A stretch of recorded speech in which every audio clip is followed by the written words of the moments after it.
Hi guys, welcome back to another video of IB Pie. Today we're going to be talking about IB Psychology SL. So what are the prerequisites? Well, there actually are none, so you can go in and take it without having any psychology background or courses in the past. Well, IB Psychology revolves around three core topics, which are biological, cognitive, and sociocultural. And so all three are studied to help students understand and analyze the human brain and behavior through different perspectives, as humans are very complicated and are affected by a plethora of different factors that stem from different things. This way, students learn more about human psychology through a holistic and all-encompassing perspective to broaden their knowledge and understanding of the subject. Aside from the core, psychology students will also study a fourth topic, known as the option, which are relationships, abnormal, developmental, and health that can be chosen from by the teacher, and they study these topics to gain an additional understanding of the facet of psychology that they are interested in learning more in depth in addition to the three core. From my experience, we learned about these three topics through a multitude of studies analyzing their aim, their procedures, their treatments, and all of that stuff, while considering their research methods as well. As for the exam, for the SL, there are two papers, Paper 1 and Paper 2. Paper 1 covers the three core, biological, cognitive, and sociocultural. The first component would be three short answers that you'll have to know all three core content to some extent, because you're going to answer the questions that you don't know which topic they're going to be over, so you have to know all three of them to some extent. The second component is the extended response question, or the ERQ, in which you will get three questions, typically one of each core topic, and you get to pick one answer to this question. You get to pick one to answer. So the strategy for this part is typically to know one of the core extremely well so that you can provide an in-depth analysis of the subject that the study requires you to know about. And this is required for the ERQ and not the SAQ. The SAQ requires you to have a better understanding of like the broad topics as a whole, but know each one. Whereas the ERQ, because you have to answer all three questions for the SAQ and give all of them, you don't have a choice. But for the ERQ, you can choose one, so you can choose whether or not you want to do the biological, cognitive, or sociocultural question, and depending on which one you know the best, then you'll probably choose that one to answer the question. And so for the Paper 2, this tests your knowledge of the option, which, as I mentioned before, was relationships, abnormal, developmental, and health, and you can choose one of them. For us, we did abnormal, so our Paper 2 is on abnormal when I took psychology last year.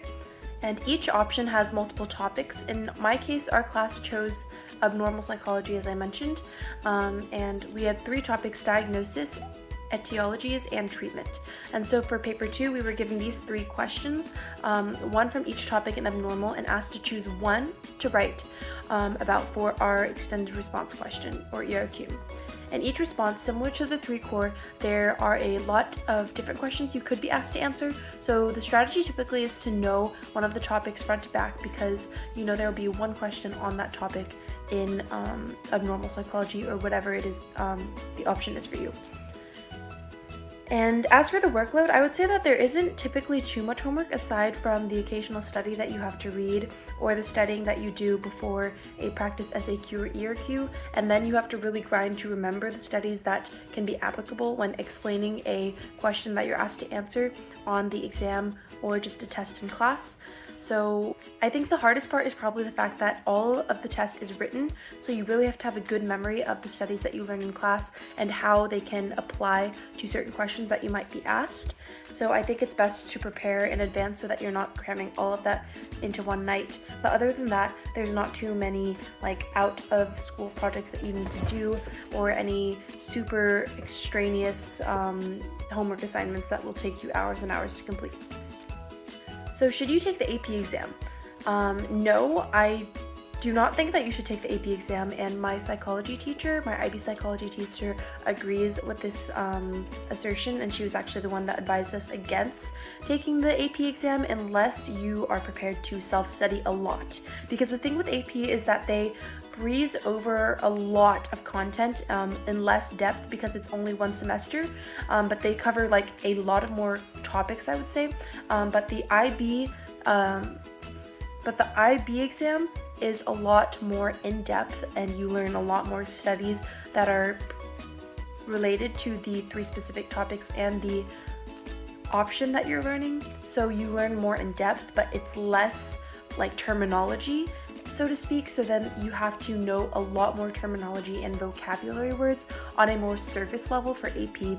So if you want to do a lot of self-studying, then go for it. You could totally take the AP exam, but it's not recommended unless you are prepared for that studying, in addition to the IB studying you're doing for psychology.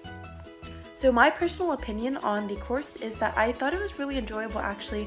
I am someone who really enjoys psychology and learning about the human brain and behavior. So if that's something you're into too, then I would totally suggest taking the class. So just please note, however, that psychology, IB psychology, is not about learning like what colors make people happy and how to read other people's minds or reverse psychology and how to use it. It's nothing like that. It's more practical applicabilities of how humans behave and their reactions to certain neurological stimulations and things like that.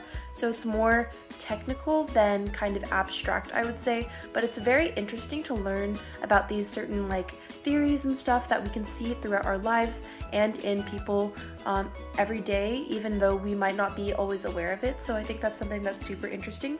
And if you're into psychology and are interested in pursuing it or better understanding how humans think and what factors play a role in human thought and behavior, then I would totally recommend taking the class.